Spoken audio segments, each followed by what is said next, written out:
7 questions Brits always ask about America and Americans. Let's get into it and let's see if this answers some of the questions I have. Hello, I'm Lawrence and I'm on a quest to uncover all of the memos that Britain and America lost in the pond, and one of those memos pertains to questions. Specifically, questions that British people ask me about the United States and its people. I'm Lawrence. Last week I did the exact reverse of this video when I looked at 7 questions that Americans always ask me about Britain and its people. And as somebody who's lived in the United States now for ages, I do indeed get a lot of questions from people back home, such as, "Ooh, Lawrence, do you think you'll ever develop an American accent?" Or, "Why is Arkansas pronounced Arkansas, not Arkansas?" I did a YouTube short about it already. And so I'm drawing on all of my expertise of living in the United States to answer questions like these today, so that maybe all of the British friends and family members that are asking these questions finally shut the up. That said, I really like people, and since we're on our way to 1 million subscribers, if you're not yet one of them, do that now! In the meantime, here are 7 of the most common questions that I get asked by British people about America and Americans. Why Americans Number call 1, their sport? why do Americans call their sport football when they don't use their feet? Well, firstly, that's not entirely. That is right. Okay, obviously I know with is it field kicks? Correct me if I'm wrong. I do agree that if one sport out was soccer and American football was called football, it should be soccer, because you literally just use your feet besides whenever you need to go for a header. Really. So I think football is it's a better name for soccer than it is normal football. But whatever. Highly true. I mean, I think we've all seen it where a player takes the ball, puts it down, kicks it in slow motion. That might just be in the movies, and everybody goes crazy, so it must be an important part of the sport. But secondly, I did some Googling and I found out that it's called football because of the sports from which it's derived. See, back in the 19th century, Britain was developed.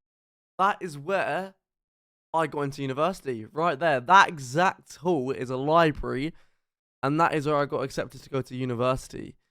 So if social media doesn't work out, that's where I'm going to be studying for 3 years. Developing a series of ball games. One of them famously was soccer, or to give it its full name, association football. And this was called association football because they had to differentiate it from something else called rugby football. Rugby football did indeed go by the name of rugby football, and in fact sometimes does to this day, despite the fact that they too don't use their feet unless they're kicking it over a giant H or down the field, or maybe some other ways. And American style football basically took its cues from rugby football, and the name stuck. Alright, this question I get a lot. Why is American bread so sweet? And we have to make a bit of a distinction here, because the bread that we're talking about is the kind of store-bought bread that you get in supermarkets that are used for sandwiches. And it's true, one of my earliest experiences in this country was raiding my mother-in-law's bread bin when I was hungry late at night. And I was really excited because, as everybody knows, there's nothing better than bread and butter at midnight. That's just me, right? But it was really sweet. It was almost like I was having a late night dessert. And basically, this additional sweetness on American bread comes down to one word: added sugar. That's 2 words. I was about to ask, is it more unhealthy? And I guess, quite obviously, if there's added sugar. But you know what? When I went to America, I remember a long time ago, I tried the bread and it was very nice. So when I go back, I just want to try. I'm gonna add it to the list. Try bread again, because I can't really remember, but I do remember it's better. So add it to the list when I go to America. And it's true. As somebody who gave up added sugar a couple of years ago, I was shocked to find just how much added sugar was found in American bread. 2 grams of added sugar, which is 4%. 3 grams of added sugar, 6%. Now, there's a couple of things to add here beyond sugar. Number 1, the addition of added sugar is supposedly intentional in order to prolong the life of the bread. And, pound for pound, I have found that American bread takes a bit longer to turn green. I was a student in England, so I've got a lot of experience in this field. But the other thing to point out is not all American bread is sweet. Since giving up added sugar, I've mostly turned to sourdough or rye, some of which have 0 added sugar, which tastes great with some strawberry jam, which I've just realised has added sugar. Just very quickly from me, guys, I'm live almost every day over on my Twitch. Hell, I'm probably live right now, so go check it out. Also, if you do want to support my dream of becoming a full-time content creator, there is a donation link in the description. Don't feel like you got to donate. It's just a way you support if you like my content. Are you scared of all the guns? Are you scared of all the guns? And I would say not all of them. I used to love the Super Soaker 5000. And in fact, it's a weird one, this, because while guns are definitely used to kill more people in America than they are in Britain, I don't particularly live in fear of them because because number one, I'm an optimist, some would say a blind optimist, and number two, so long as you stay in the right part of town and or don't become a member of a gang, there's a good chance that you can go 16 years living in America without seeing gun violence firsthand. Now, that's not to say, of course, that America hasn't had many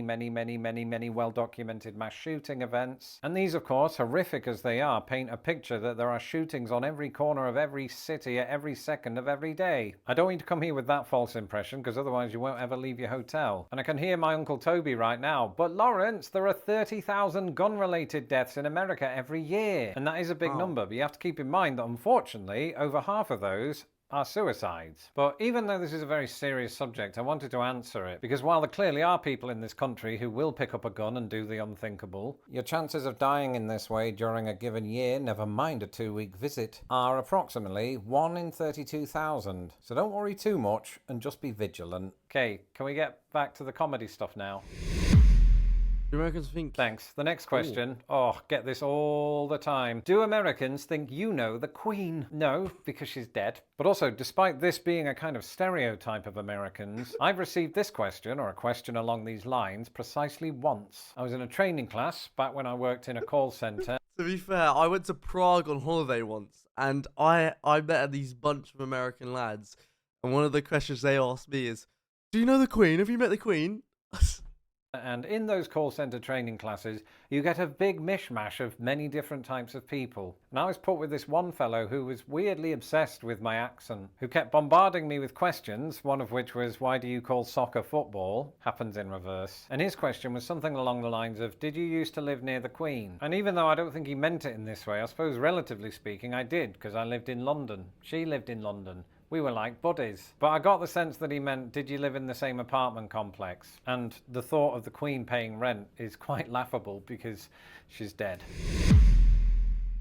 Why is it called the World Series when only Americans play? And once again, that is completely and utterly a little bit false, because it's not just American teams. There's a Canadian one as well. And secondly, I need to dispel a myth. For the longest time, it was believed that the baseball competition's name came from the fact that they were sponsored by the New York World Telegram newspaper. The assertion being that they took the word world, try saying that after 4 whiskeys, and named it that with utterly no pretension of being a global competition. But that theory has since been debunked. Instead, the real origin of the name is this. In 1903, the owner of the Pittsburgh Pirates challenged his counterpart at the Boston Red Sox to what he dubbed a World Championship Series, because at the time the Pirates were the best team in the National League and the Red Sox were the best team in the American League. And why the National League and the American League don't mean the same thing, I'll never know. But it seems like he used it ironically and it sort of just stuck and then evolved into the World Series. There is, of course, a baseball competition that does include different countries, and that is the World Baseball Classic, which is sort of like a dime store version of the FIFA World Cup, but with baseball. Why do American tourists in Britain tell you the state they're from before they name their country? And I too have experience with this, because when I met my I don't know why. It's so bloody large. It's the size of a country. American wife over in England, my first words to her were, "Hi, I'm Lawrence. I was named after the actor Laurence Olivier. Isn't that impressive?" But my second words to her were, "Where are you from?" To which she answered, "Indiana." And I've never asked her about that. Maybe she said Indiana because I assumed from her accent that she was from the United States, but actually when I asked her it, I remember thinking, well, you could be Canadian. I could end up looking like a right numpty if I assume your Americanness. But equally, for those of us who have a bit of geographical nous, I know from the answer Indiana that she is from the United States. The problem is, not everybody in Britain knows all of the 50 states. True.